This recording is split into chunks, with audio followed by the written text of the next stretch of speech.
আসসালামু আলাইকুম। এনকেয়ার ফ্যামিলিতে সবাইকে স্বাগতম। পড়ে যাওয়াটা কোনো ব্যর্থতা নয়, পড়ে থাকার পর উঠে না দাঁড়ানোই প্রকৃত ব্যর্থতা।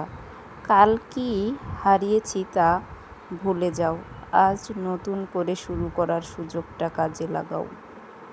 মনে রেখো, সময়ের চেয়ে মূল্যবান সম্পদ পৃথিবীতে আর নেই।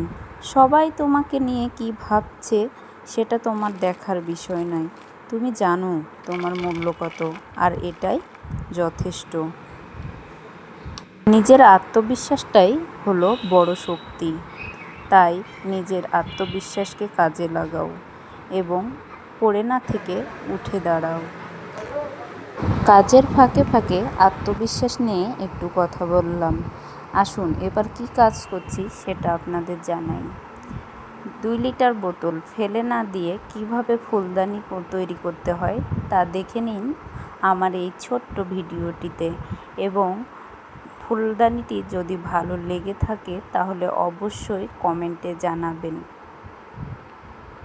পুরনো জিনিস বা ফেলে দেওয়া জিনিস দিয়ে কিভাবে বেলকনি ডেকোরেশন করছি আজ আপনাদের তাই দেখাচ্ছি আমি।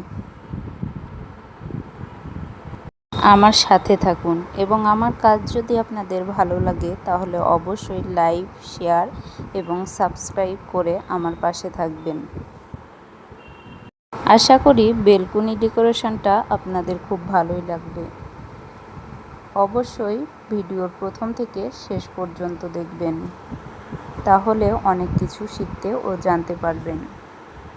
দেখুন আমি খুব সহজে কিভাবে একটি পট হ্যাঙ্গিং করে রাখা যায় সেটা দেখিয়ে দিলাম। এইভাবে খুব সহজে একটি পট হ্যাঙ্গিং করে ওয়ালে বা গ্রিলের সঙ্গে লাগিয়ে রাখতে পারেন। দেখলেই বুঝতে পারবেন। এটি খুব মজবুত হয় এবং পড়ার সম্ভাবনা কম থাকে।